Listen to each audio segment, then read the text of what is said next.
and thank you to Herman and MPOS for hosting this webinar and giving the opportunity to discuss about the effect of water quality on flotation performance and how to simulate this on a steady state simulator. So we will see that with USIM PAC commercial software.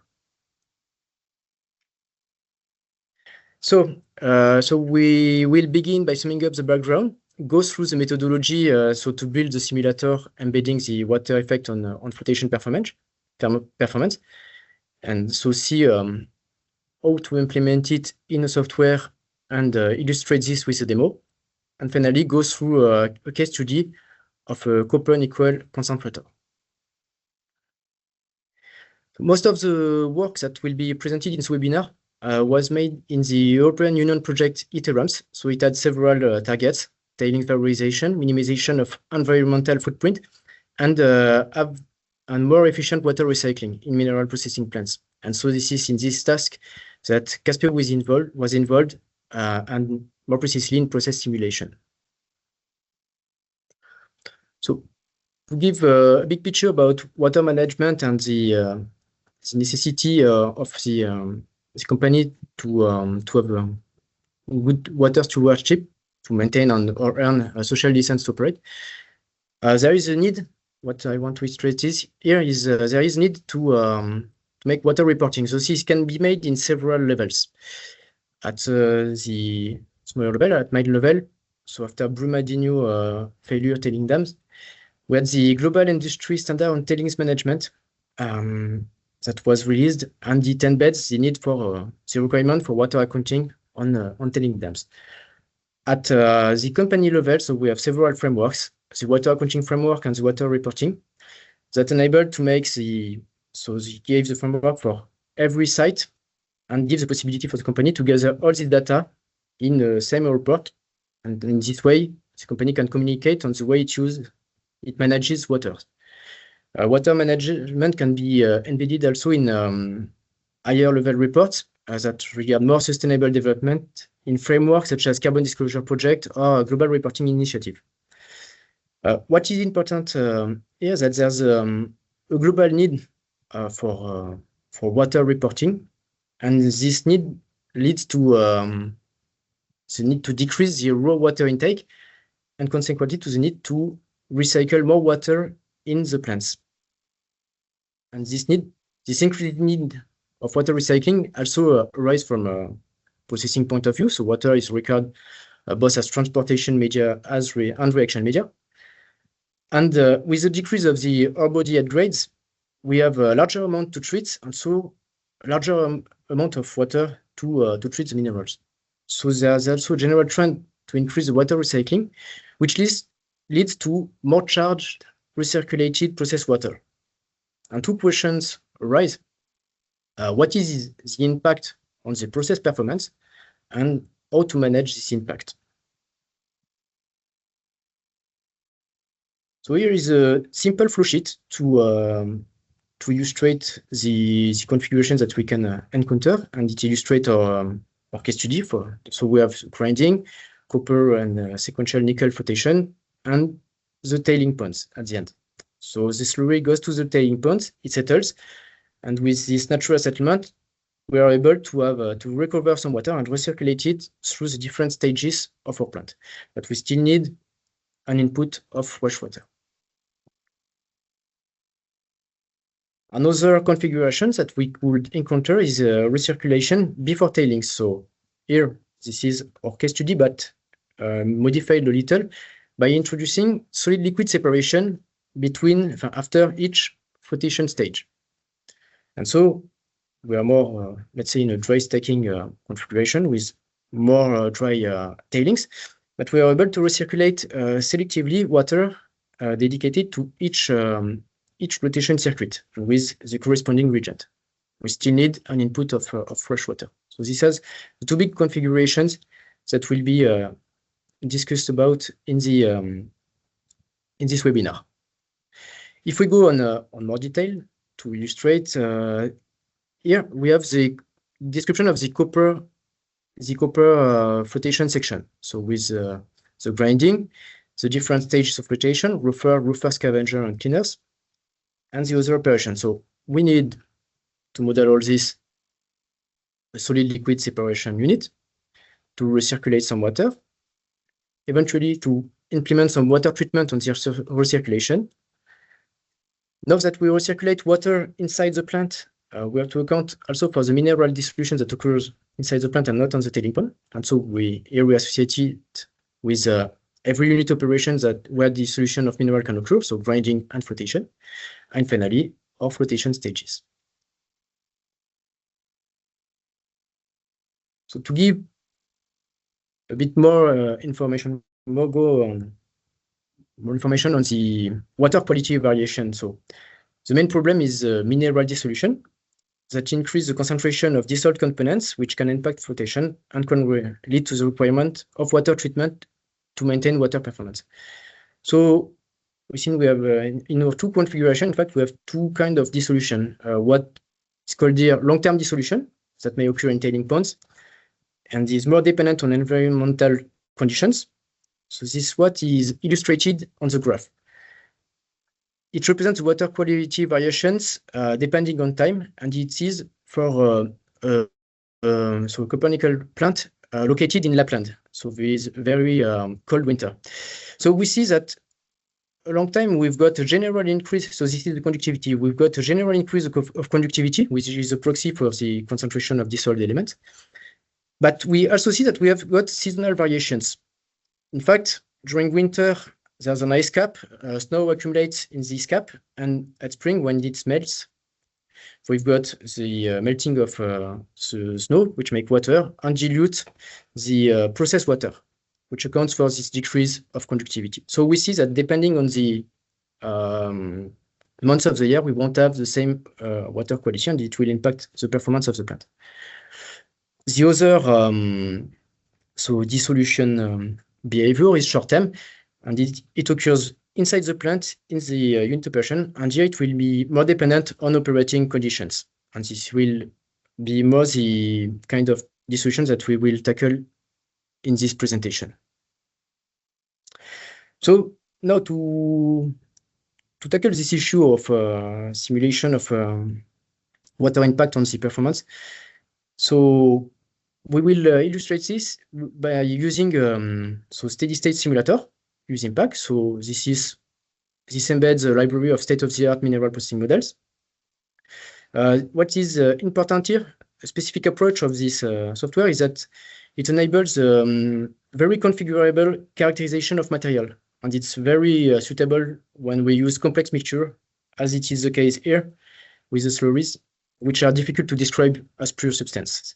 One other important feature of the software is a new feature we call configurable parameter law, and it enables to integrate easily empirical results from so lab tests or pilot tests in the simulation. And this is we will see that this is important with this semi-empirical approach that we have to tackle the issue of water impact simulation. The simulation advantages are that it avoids costly trials and enables to easily assess new configuration of the plant. So I will now describe the global this approach. So we begin with our configuration of the plant or flow sheet, and what we want is to have predictive mass balance, and depending on the operational conditions. For that, we need a calibrated plant model. For this calibrated plant model, we need the plant data, the size of the equipment, data set to calibrate the model, and the structure plant model.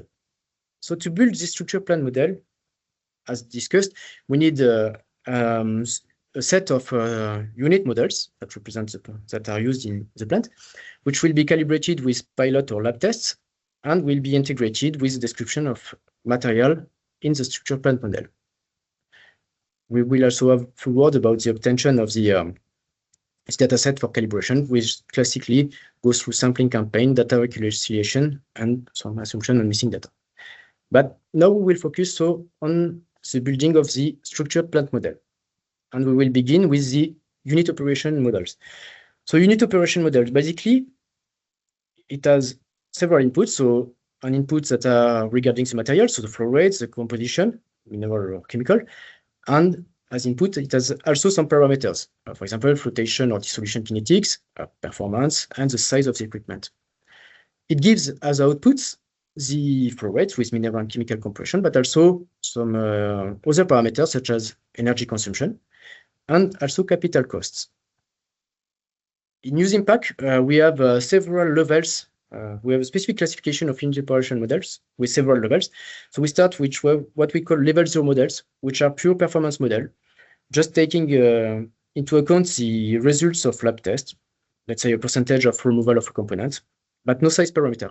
Level 1 models integrate size parameters with simple parameters, but do not require complex experimentation. And we will focus on these two kinds of models. We also have a more complex model with higher accuracy, but which require very specific tests. And I will now start with the first unit operation and the cause of the problem, so the dissolution of mineral. So here in this simple flowsheet is represented an experiment that was made by our partner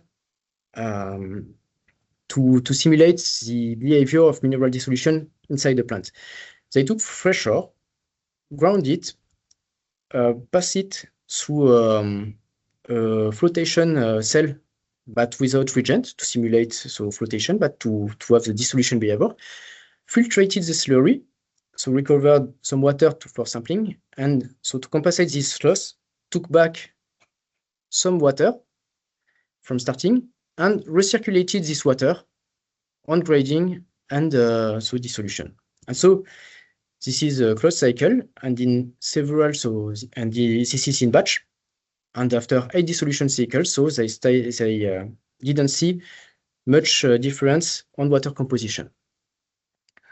So to simulate this experiment, we used a first order kinetic model, so with two parameters, the kinetic constant and the maximal concentration that can be reached. And so integrated in a continuous process, we use the equation, the corresponding equation, but for a continuous process. So in this graph are presented the results of the experiment and the model calibration. So the results of the experiment are in dot for the first, third, sixth, and eighth cycle. So we see that we reached a limit. But when we calibrated our model, we saw that in fact we could have gone further in concentration. We expected to reach higher concentration. And we explained that, but the fact that this is due to the fact the way the experiment is done, we have to re-add some water at each end of the cycle because we have to compensate the loss. And so we have some dilution each time. And so in fact, this dilution is compensated by the dissolution of minerals that occurs during the batch cycle, but we can't go further. So this is a kind of pseudo-equilibrium. So this dissolution model will be, as presented, previously associated to the unit operations that where dissolution of mineral can occur. We have 3 flotation stages, roofer, scavenger, and cleaner, and we didn't assume dissolution in this stage because the parameter of the tests, in fact, there is a different operating condition in the cleaner with an increase of pH to depress nickel. And so the conditions are not the same as in the flotation test of the plant, on which was based the mineral dissolution test. So these are not the same conditions, and we assume that dissolution did not occur in cleaner. This assumption is reinforced by the fact that most of the slurry stream goes through the roofer and roofer scavenger, and there's not so much slurry that goes through the cleaner. But now let's go through the flotation modeling. And just a few words about flotation. So this is a very complex process that involves many mechanisms, which are tried to be synthesized in this graph. So we've got the operating conditions in the flotation cell, so pH, temperature, ionic strength, and water composition. And we can have mechanism that can be linked to the solids, both valuable and the gang, so oxidation, dissolution of mineral, disruption of reagents, interactions with air bubbles, with disruption of reagents, and with microbiological species also. So this is very complex, and the approach we took was to have a semi-empirical approach, and in fact to embed all this mechanism in more simple model. And we use the first kinetic order model, as we will see. Etienne, there are some comments. Would you please speak a little slower for Turkish audience? Little. Okay. Thank you. Okay. Sorry. So. That's okay. Thank you. So just presenting the experiments that enable to calibrate the models. So batch flotation tests were made with distilled water, dissolution loop water that was produced by the experiment on mineral dissolution at the 8th cycle, and plant process water. So what was seen that comparing distilled water to dissolution loop water, so without reagent, we've got here in white the starting water, distilled water. We've got higher recovery than in dissolution loop water. So negative impact of mineral dissolution, and we considered calcium sulfate and magnesium. And comparing this dissolution loop water to process water, we see a positive impact, better recovery, which is attributed to the positive impact of remaining reagents on the process water. And we integrated all this in flotation kinetic law, as we can see here. So above is presented, recall the first order kinetic model with two populations, floating and no floating. So with two parameters, the ultimate recovery and the kinetic constant. And so to make the model, we made an assumption to simplify the things, and assume that the water impact was mostly on kinetic constant. So finally, the job we had to calibrate the model was to define the kind of flow that is presented below, sorry, with so the taking into account the concentration of the components that were assumed to have an impact, so sulfate, magnesium, and calcium for negative impact, and collector for positive impact, and so variation of kinetic constant depending on the concentrations of these components.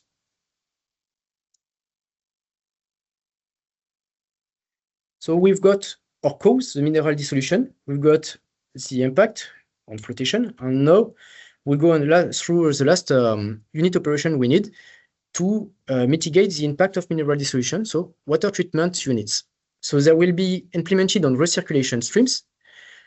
They will induce cost with capex and sizing of units, and also OPEX, so with reagent and energy consumption. And we will see two unit operations here, disordered flotation and ion exchange resins. So disordered flotation is more as target components for fines and dissolved components. So it has a pretreatment with coagulation flocculation. And after this pretreatment, pressurized air is released to produce microbubbles that will aggregate with flux, make them float, and they can be removed. So the model is quite simple. You use USIM PAC. We have got a fixed performance and key parameters, so air concentrations and length width ratio. And with that, we are able to calculate outputs, main characteristics of the process, energy, and reagent consumption. The second unit operation is ion exchange resin. So the targeted compound here is sulfates. This is so sulfates are removed by adsorption on resins, and this is a semi-continuous process with adsorption cycles and regeneration cycles. So modeling this time is made with Thomas model with two parameters, adsorption kinetic constant and resin capacity. And it is obtained, this calibration, with breakthrough curve. So the experiment to have this breakthrough curve is simple. We take water to treat, pass it through the column, and monitor the sulfate concentration at the output. And we obtain this kind of graph. In blue, we've got the experiment point. And in orange, the calibrated model. And after in USIM PAC, so we define a concentration limit at the output of the unit, which enables to define the cycle time. And by integrating on the cycle time, we are able to define the residual sulfate concentration, that is split all over time, and the adsorbed concentration of sulfates. So going back to our methodology, so we got all our calibrated unit models now. And I've just will have a few words to obtain the data set for calibration of the structured plant model. So a few words about the sampling campaign and so this whole obtention of data set. So this is a plant where there is a very high water reuse between 86 and 97%. So we sample solids to have the performance of the plant, and it's important to have representative samples. And what was an important output of the project, Iterams, found by our partner, was that the protocols that are usually dedicated to environmental analysis were not suitable for the process waters. And so there was no much confidence on the water component analysis, and water balance was only quantitative in our approach for calibration. And we considered the process water composition.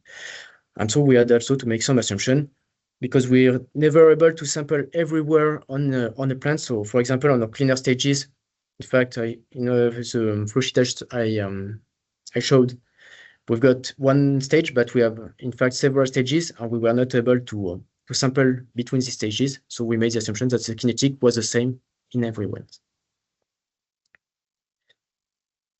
So having our detailed mass balance and calibrated unit models, we will gather all this, and we will see so we'll now see the demo with calibrated unit models, integration and definition of a material model to have structured plant models. And go to the calibrated plant model. That is our final target. So I will now launch the demo. That is the video.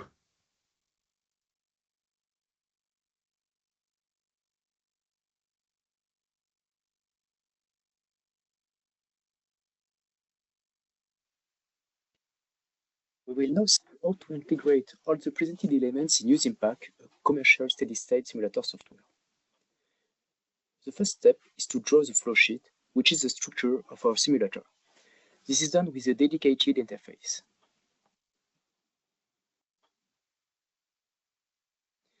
Several libraries of icons that are associated to the models of software enable to draw the network of nodes and streams that represent the flow sheet of the plant in a meaningful way.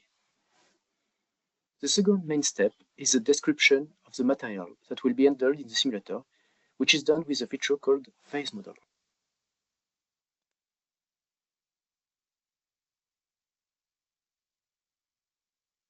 First solid phase represents the ore. It is composed of copper-bearing mineral and gangue, which have different floating ability. We have here two proportions to handle floating and no floating. Liquid contains the various ions that were considered as impacting flotation, sulfate, calcium, and magnesium, as well as the reagents for flotation, collector, depressant, and frother, and for water treatment, coagulant and flocculant. The last solid phase is added to manage the flux that can be produced during water treatment. In this case, we consider a fictive copper flotation plant with a simple structure, buffer, reverse scavenger, and cleaner stages. Processed water comes from the tailings and is distributed all over the plant.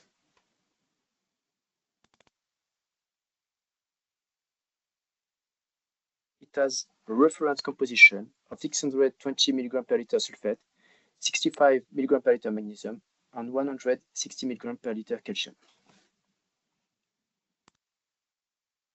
To account for mineral dissolution, a fictive reactor is associated to the unit operations where dissolution can occur, grading and flotation.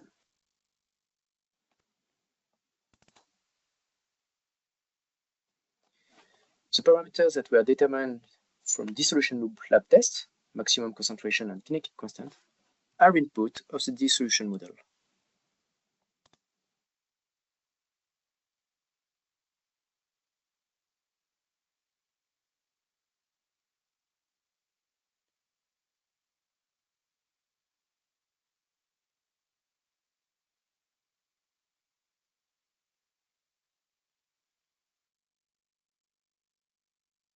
The flotation properties of the minerals are set in the input stream of the plant.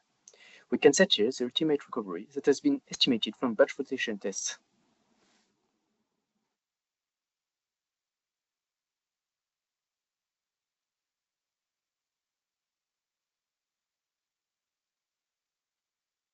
For each flotation stage and each mineral, we integrate the law of flotation variation depending on water compositions that were determined from batch flotation test series with a specific feature, the configurable parameter model.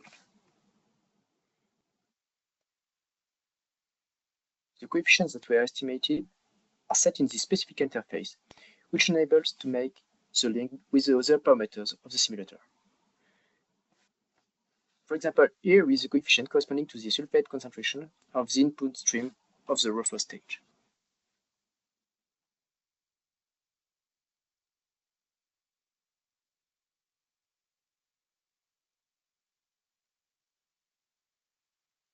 Let's now run our simulator.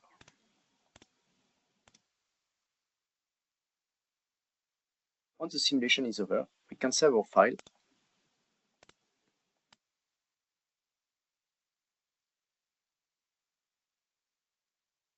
now a reference mass balance that enables to calculate performance such as recovery in this configuration.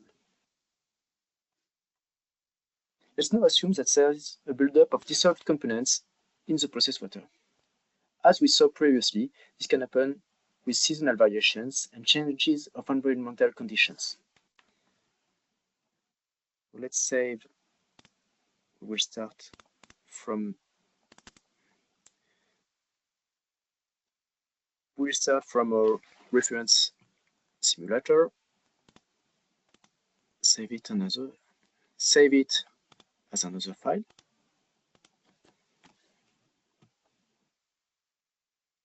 And change the composition of the input process water.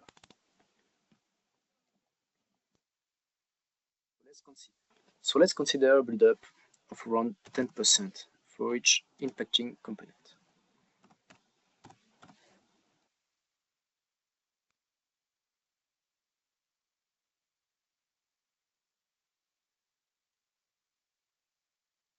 Let's now run the new simulation.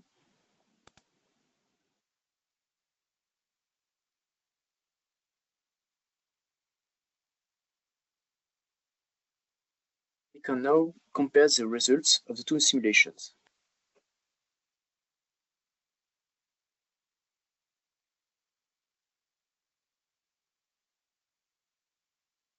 First,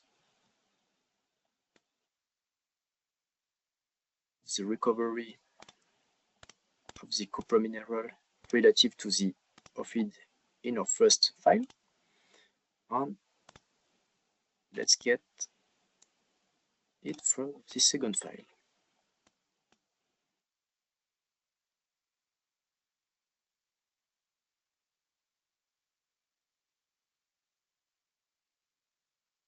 So we can see here that we've lost around 0.8% in our recovery of copper mineral.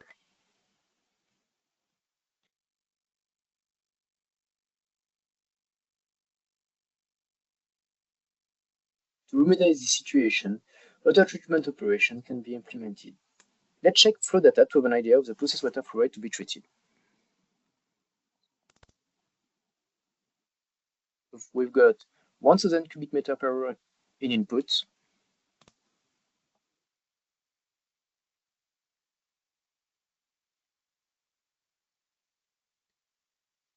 and around 550 remaining at the output. So we're around 450 cubic meter per hour to treat.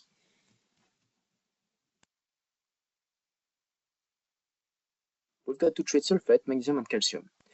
Unit operations that are considered to do so are dissolved flotation and ion exchange resins. Some calculations should be done before initializing this part of the simulator.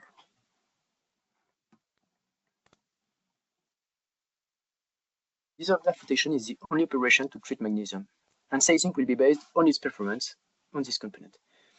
It also serves as pretreatment for ion exchange resins, which is needed as a polishing step for sulfate and calcium. As disorder flotation removes an important ratio of magnesium, if it were used to treat the whole stream, the output magnesium concentration would be lower than the target one. Consequently, only one fraction of the input stream should be treated. Based on this, the target concentration at the output of ion exchange resins operations can be calculated.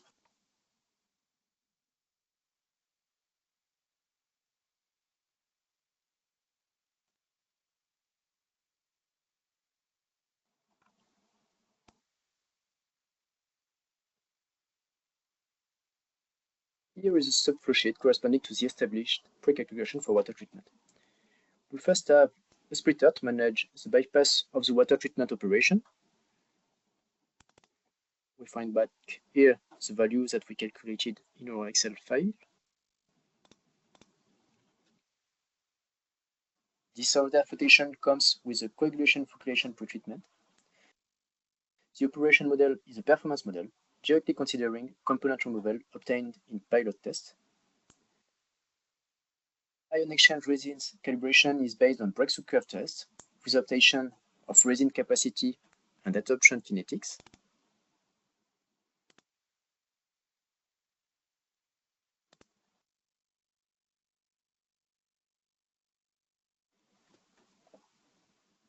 The number and size of the columns are set as input of the model. A finite mode manages the mixing of bypassed water and treated water. Let's run the calculation.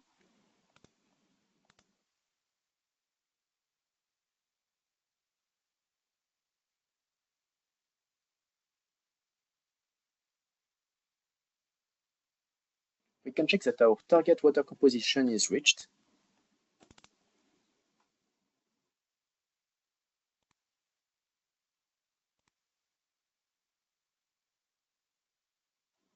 We can also check the adsorption cycle time.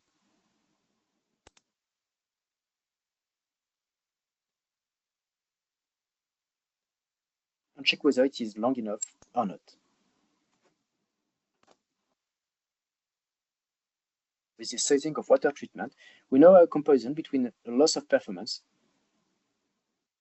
With this sizing step, we are now able to compare the loss of performance and the requirement for water treatment.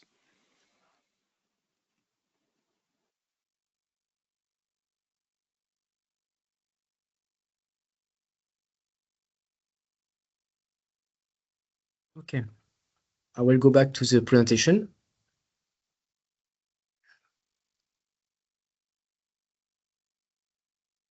So we saw in the demo finally how to obtain the calibrated plant model, and we'll go on the final step of the webinar with assessing different scenarios by modification of the operational conditions to obtain different mass balances and so assess different scenarios.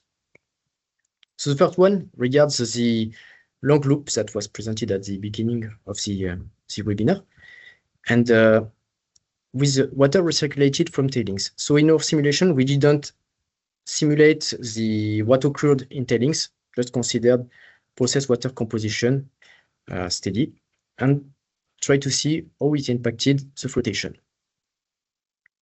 And we implemented water treatment on this loop to make the comparison of performance. So the calibration was based on lab and pilot results based with real waters and water treatment tests associated to batch flotation tests. So what these tests showed, the results were that we had higher kinetics both for copper and nickel, and so higher recoveries. So we integrated these results on the calibrated plant, and we saw that with this more important kinetics of nickel reported to the copper concentrate, and this was a loss of selectivity and of performance. So what we thought is that, in fact, we didn't take into account the depression in the cleaner stages. I recall the flow sheet here. We've got a roofer scavenger, and cleaner. And so, as I already presented, the pH is very higher in cleaner to depress nickel. But this is not this was not embedded in the protocol of batch flotation test. So we tried another scenario and considered that there was no kinetic variation on the cleaner. Considered that the operating conditions prevails over water variation, and consequently that in this scenario, it's a limiting case where nickel depression prevails in cleaner stages. So here we don't have kinetic variation, selectivity is kept, and in this case we saw an increase of performance. So we see that it's important to integrate the batch test on a global, to have a global approach on a global plant to have an idea of what will occur. And here, so more advanced work would be required. Another important thing that was highlighted is that in this study was that so we have different unit operation for water treatment, but they don't target the same compound, and they don't have the same. So for dissoluble flotation, we studied fines and other components. For ion exchange, no fines. So usually dissoluble flotation is used before ion exchange. But what is important is to have homogeneity in the protocols for every unit operations. So the second case study regards the recirculation before tailings with short loop configuration, and we will focus on copper section. So we have our CD liquid separation at the end of the copper section with recirculated water dissolution, and we will try to see what occurs when we have more or less intensive solid liquid separation. So this is the percent of solids in the underflow, the solid concentrate of this operation. And we will see how the concentration of sulfates varies on the recirculation. So we initialized with reference process water with sulfates concentration of 620 milligrams per liter. And in this graph, we have the impact of the solid liquid separation underflow, so solid contents, from 45 to 85. We've got in blue our water recirculation ratio. That is the percentage of water that is recirculated inside the plant, and we go up to 95%. And our sulfate concentration. And we see so that the impact of the concentration of sulfate increased with the recirculation intensity. And what is important is that so the calibrated value of maximal concentration was 2,660 milligrams per liter. And here we just reach 1,200, wow, less than zero. So pseudo equilibrium is reached. And now, so to go further, we took the limited case where we recircle the most water with 95%. And so still we have a dissolution or flotation that is impacted, and we implemented different water treatments. So we took three scenarios. We wanted to have at the output of our water treatment, so composition of processed water, weak treatment with 25% more concentrated water, and strong treatment with 25% less concentrated water. So first we set performance model to have an estimation of recirculated concentration. We set the output of the water treatment, and we see what is recirculated. That provides the mass balance, and we were able to size the water unit treatment. And here were the final results. So regarding the performance of the plant, weak treatment led to a decrease of recovery of 4.5%, and strong treatment to an increase of recovery of 2.3%. So these figures should be put in front of the requirement for water treatment intensity. And we see that for strong treatment, we need higher capacity for dissolved flotation, higher number of ion exchange resin columns, and we had shorter adsorption cycle duration, so more intensive process. So to make a summary on the case studies, there are 3 points that I would like to recall. So the first one regards the process water characterization. So as mentioned, the current methodology is more devoted to the evaluation for environmental purposes, and it was not really suitable for the characterization of more unstable waters, the process waters, and there's a real need for development of dedicated protocols. We saw the importance of the global approach simulation with trends that are not clear-cut from lab pilot studies, and the importance of this global approach for the potential impact of one operation on downstream ones. For example, if some region of solid-liquid separation is recirculated, some flocculant, to the flotation, this can have an impact on flotation, and this is important to have this holistic approach. The last point is in short-root configuration. So we show that we have a pseudo-equilibrium both at lab and plant scale, and this equilibrium is the key for the water treatment operation sizing. So summarizing now, on the methodology key points, what I would like to retain is the importance of the good basis data obtaintion. And here, let's recall that this requires robust sampling protocol to have representative sample collection and to have good estimation of humidity and good characterization of solids. And as mentioned from the output of case study, we need also good water analysis protocol for water characterization. So this regards the obtention of the data.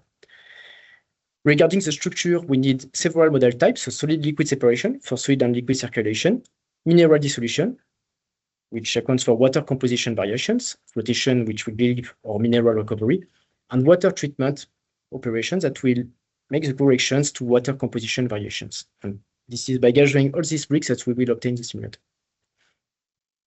And finally, what I call exhaustivity of monitoring is what I mentioned. The protocol should be homogeneous between the different unit operations that are studied. Even the point is not at the beginning the focus of the unit operation. This protocol should be the same between every considered unit operation. So all of this enabled to build this methodology that we saw. That was the final result of this project regarding water management. So to conclude, given the complexity of the mechanism involved in flotation, we consider the semi-empirical approach, and this combination of experimentation and simulation capabilities enabled to build a plant simulator that provides mass balances, equipment sizing, and energy consumption, which in turn enable to assess, to have economic and environmental assessment of different scenarios. And finally, we see that simulation through a better plant behavior understanding enables an efficient water use, which in turn enables from the company to demonstrate good compliance with water stewardship. So here are some references if you want to go further. Thank you very much for your attention.